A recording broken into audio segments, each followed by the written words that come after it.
Seven Lamb Productions presents Atlas Avenue Beat.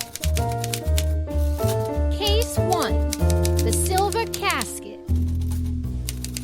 Part 1. Something New.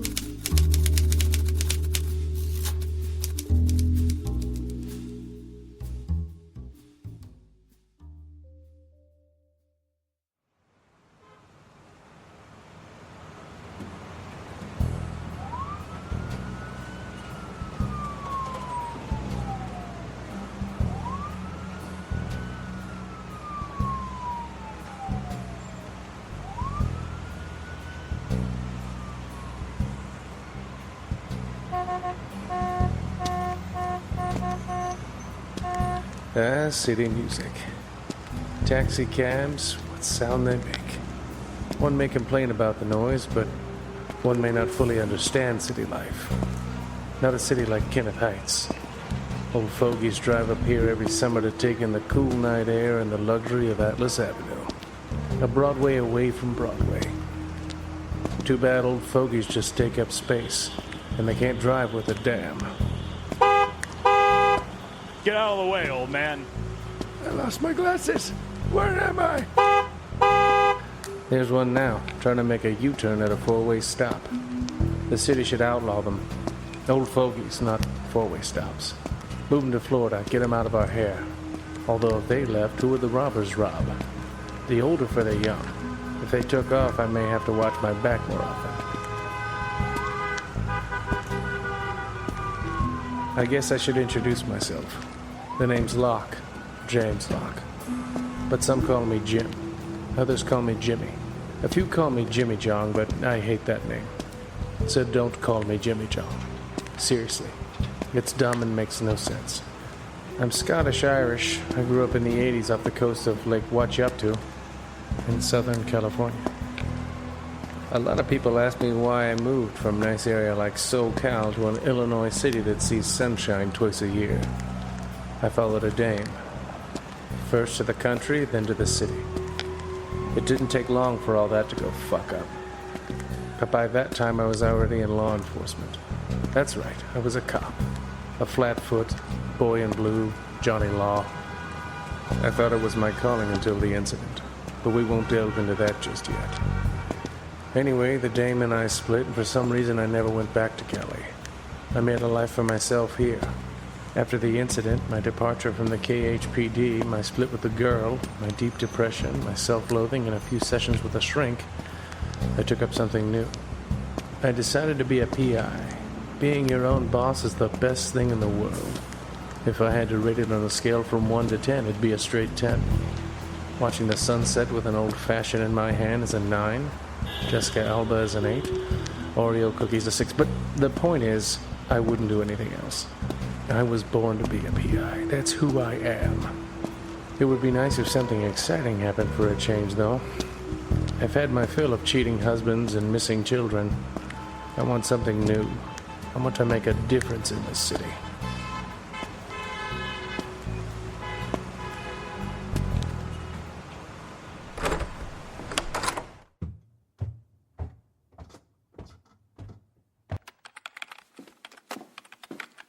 Good morning, Mr. J. How you doing today? Oh, and the headache begins. Edith Dietrich was my secretary and has been ever since I started this business. She had the voice of Judy Holliday and the mouth of a sailor, but she was good at what she did. I'm good. How are you today, Edith? I'm fucking awful. My cat kept me up all last night. He was shitting all over the walls. I think he ate a bird or something, because there were shitty feathers everywhere. I could fucking kill him. I told him not to eat no goddamn birds. Edith, language.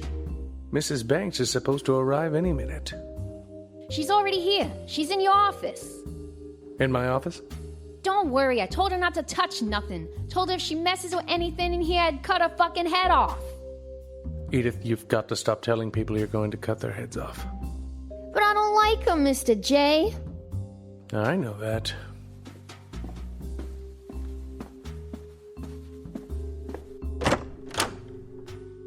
Good morning, Mrs. Banks.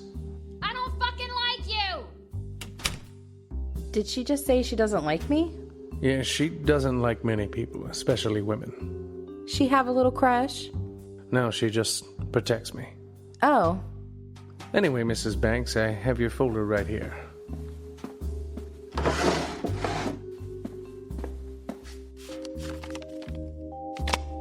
There's a folder? Yes, I'm sorry. So it's true?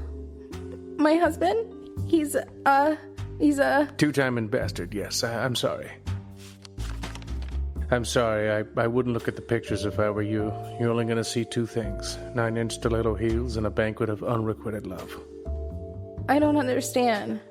Well, men will be men. That doesn't make it any clearer. Listen, you need to get away from it all. Let's face it, we both knew how this was going to turn out. I didn't know. Why don't you take a vacation? Go somewhere sunny.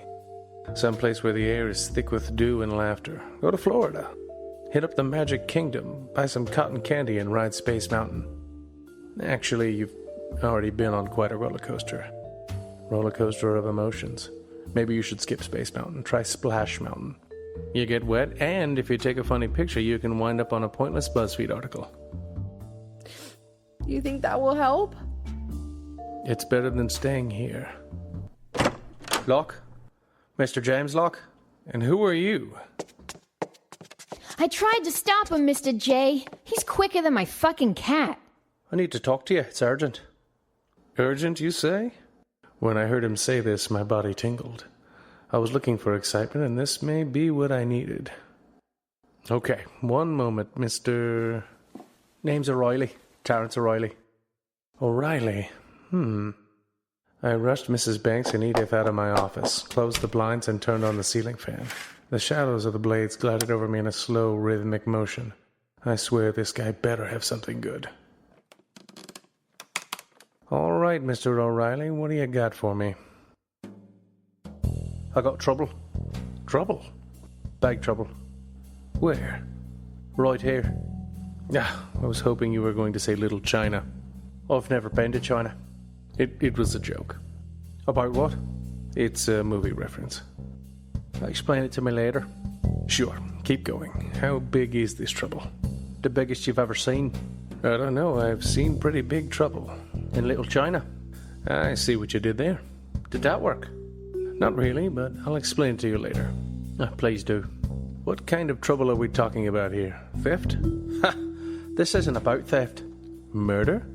I know you're on the right track. Murder, you say? Well, didn't say anything. Not yet, anyway. Well, why don't you have a seat and fill me in? The tall, lanky, red-haired man took a seat across from my desk. He instantly launched into a story about love, loss, and survival. He was so emphatic. He jumped up and acted the whole storyline using different voices and flamboyant hand gestures. I was so enthralled with his storytelling, I ordered Edith to bring me some popcorn. Here's your popcorn. Thank you, Edith. Continue, Mr. O'Reilly. Well, and then this happened with the boom and the crash and the fuck all. You understand, it was crazy. He continued with his story. Revenge and attempted suicide pepper his reenactments. A car crash and a fistfight. He jumped on the couch and wrestled with a pillow. At one moment, a tear came to my eye. I felt like I was an Ewok listening to the god C-3PO. And that was it.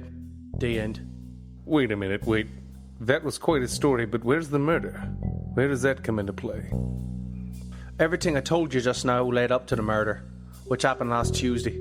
My father was found dead in his bathtub, which was filled with gold coins. Like Scrooge McDuck. Exactly like Scrooge McDuck, except my father, Frank O'Reilly, had a bullet in his head. At first the police thought suicide, but that was quickly ruled out. I told him my father would never commit suicide. So, murder? The police then arrested my father's business partner, Desmond Grant. This happened yesterday. But I tell you, it wasn't Grant. I've known Grant my whole life. He would never betray my father. Do you have any hunches? A few. This is quite the case. I'm not usually into this line of work. Aye, but he told me you were the best. He? Your friend from the force, Paul Went. Paul Went. It had been a while since I had to talk to that loudmouth bastard that I called Chum. Paul was the guy who helped me during my traumatic depression stage. We worked together in the force for 3 years before my unexpected departure. When the she-devil left me, Paul took me out partying and chasing tail. He may be a married guy now with 2 kids, but he's still the same old Paul. I thought I may give him a little visit. He could help me out with this case, because I already decided I would take this case on. I would help this great storyteller find who murdered his billionaire father.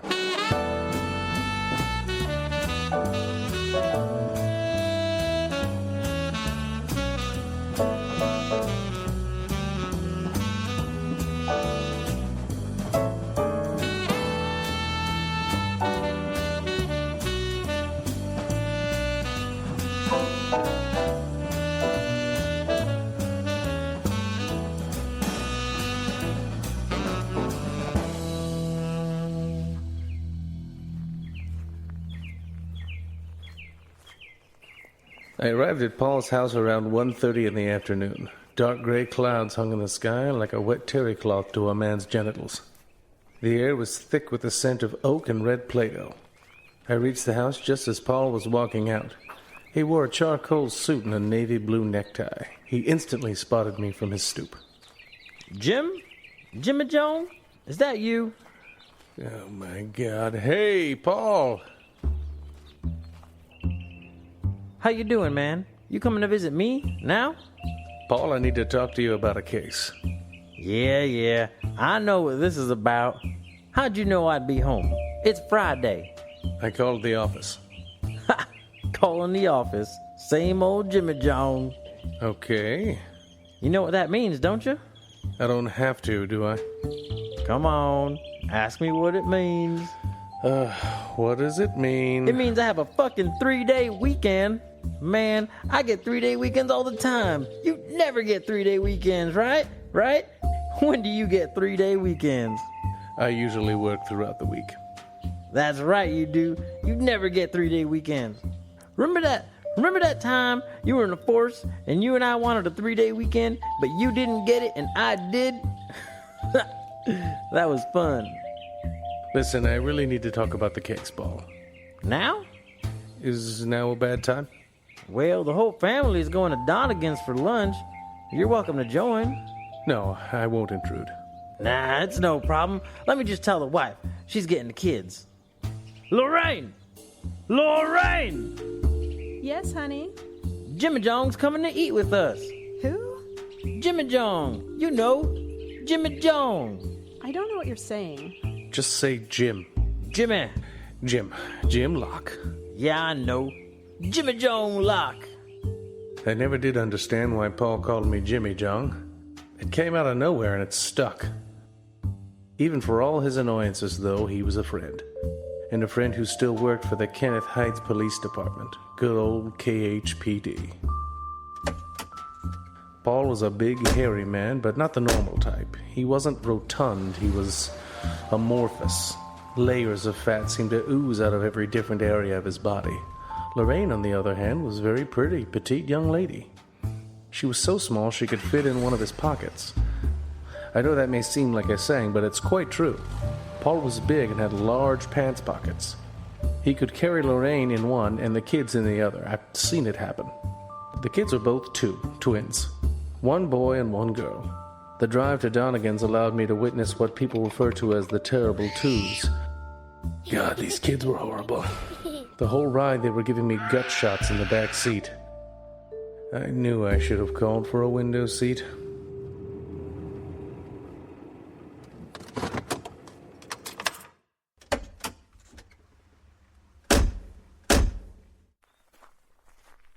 We entered the restaurant at 2 p.m. Paul slipped the hostess a 20 in the effort to get us a quick table.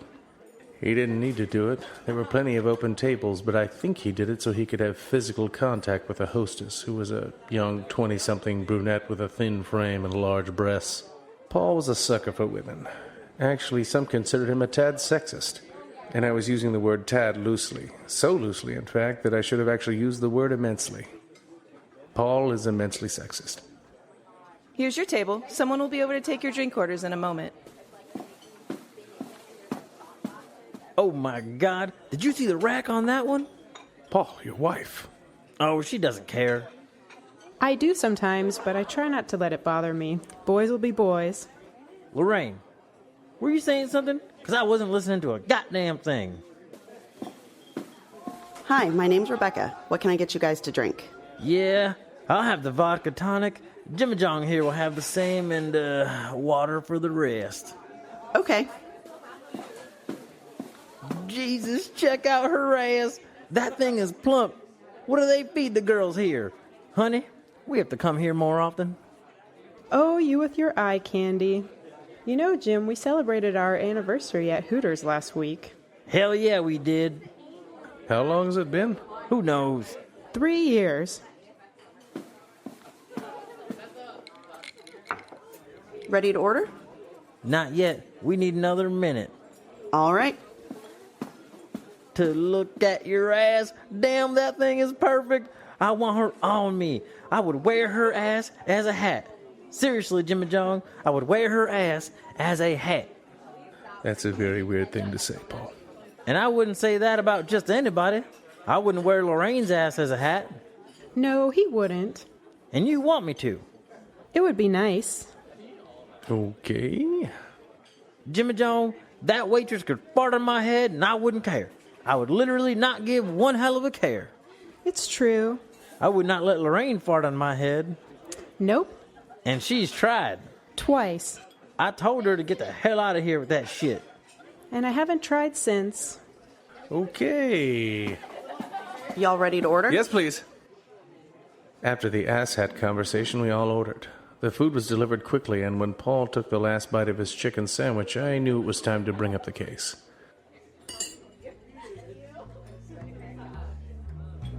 So about this case. Did the O'Reilly fella call? No, he came to my office. And? And he told me that you guys have the wrong man. Yep. It's why I sent him to you.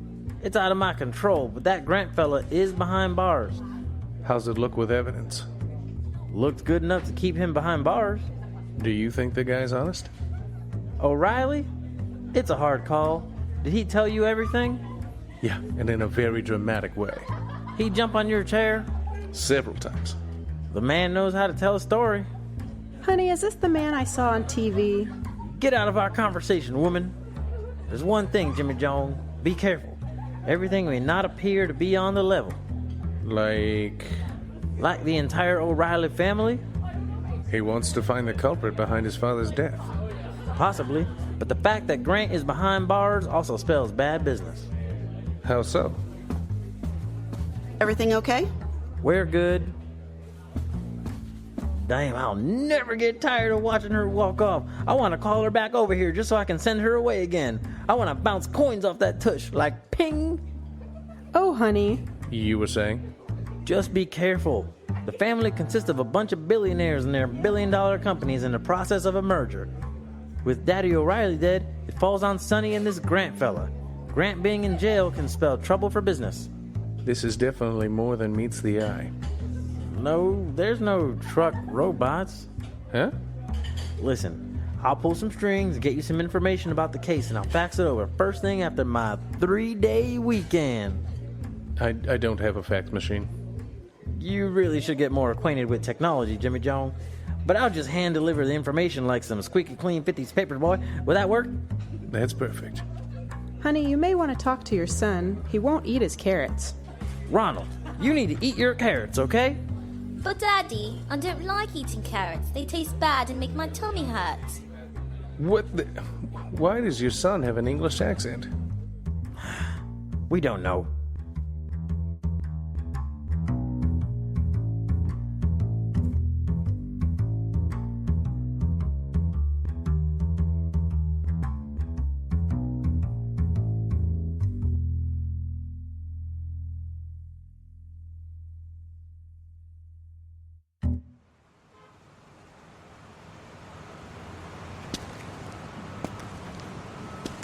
Lunch lasted longer than I wanted, but at least I got the information I needed.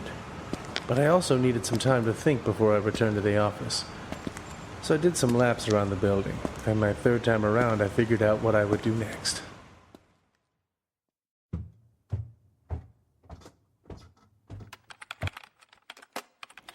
J, you got some calls. I left the messages on your desk. Thank you, Edith. Anything from Mr. O'Reilly? No, Mr. J. All right.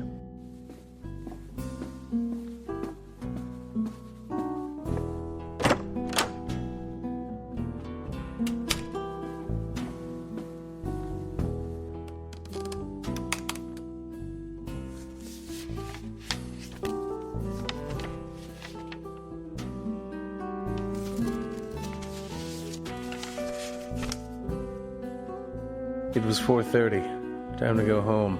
But I needed to call Terrence and set up a meeting with him and his immediate family. As I picked up the phone, I noticed the message list Edith had left. A name stuck out. Angela Diamond. Why did that name sound familiar? I pondered for a moment. Next to her name, 4:30 p.m.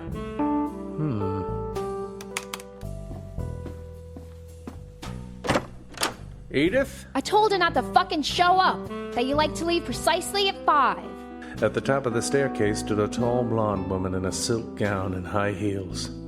A cigarette holder between her lips. The stub of a cigarette burning out at the end. I hope you don't mind that I smoke? No, but why are you standing by the stairs? We have 2 chairs right here. I felt it better to stay out of harm's way. Your secretary told me she would cut my fucking head off. She's sharpening an axe as we speak. Edith, I thought I told you to take the axe home. I plumb forgot. Come on in, Miss Diamond. That's correct.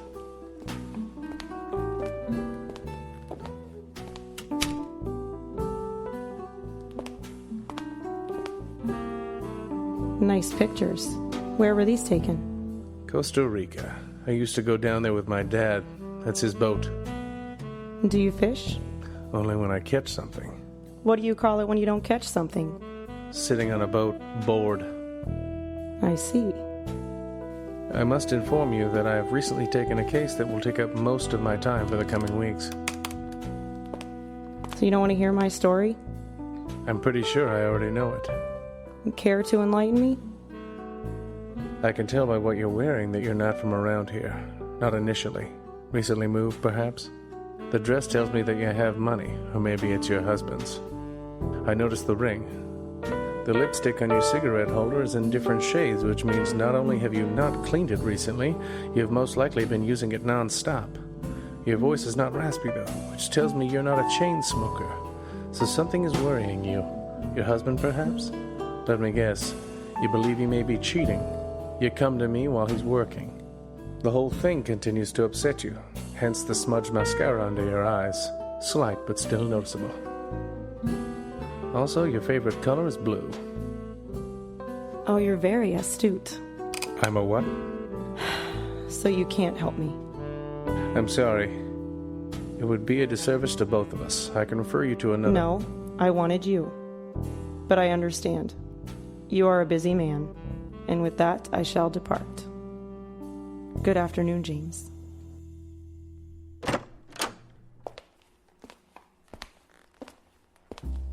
Yeah, keep fucking walking, sister. As she walked off down the stairs, I tried to place that face. I couldn't. She obviously knew me. But how? Frustrating. But I had other things to worry about right now. I put the list of messages in my drawer, locked up the office, walked Edith to a cab, and head home. I would call Terrence O'Reilly first thing in the morning.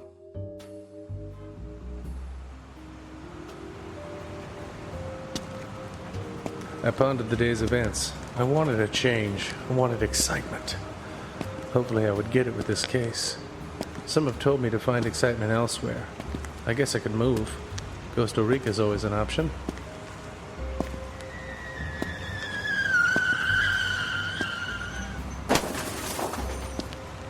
The hell was that?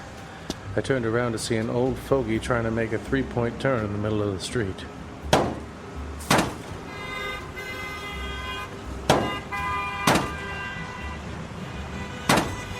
She wasn't doing well. Classic. I decided to take in the cool night air and the free show by sitting on a bench nearby. I pulled out my popcorn, leftovers from the O'Reilly play, and watch the old fogey cause a traffic jam.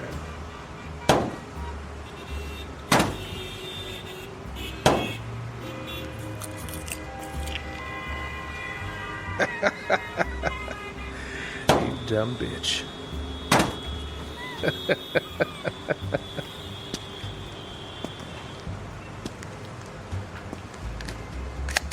Mr. Locke, don't turn around. I've got a gun pointed right at your back. Who are you? I'm gonna need you to get up and put the popcorn down. That's right.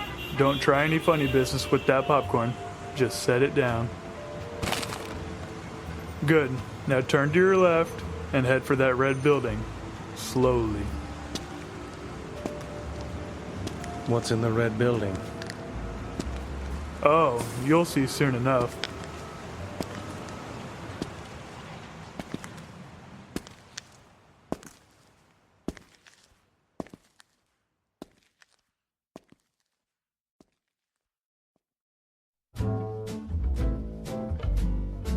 Atlas Avenue Beat. Written and edited by Robert M. Lamb. Starring Jack Austin as Locke, Amy LeRae as Edith, Jose Caraballo as Paul, Brian Messick as Arthur, Shannon McCarthy as Lorraine, Megan Austin as Angela. Co-starring Hope Ennis, Amber Simpson, Shannon Lee, Mike Butler, Ashley Wilkins, Matthew Manning, and Robert M. Lamb. Music provided by Kevin MacLeod of Incompetech.com. If you enjoy this podcast, don't forget to rate and review on iTunes.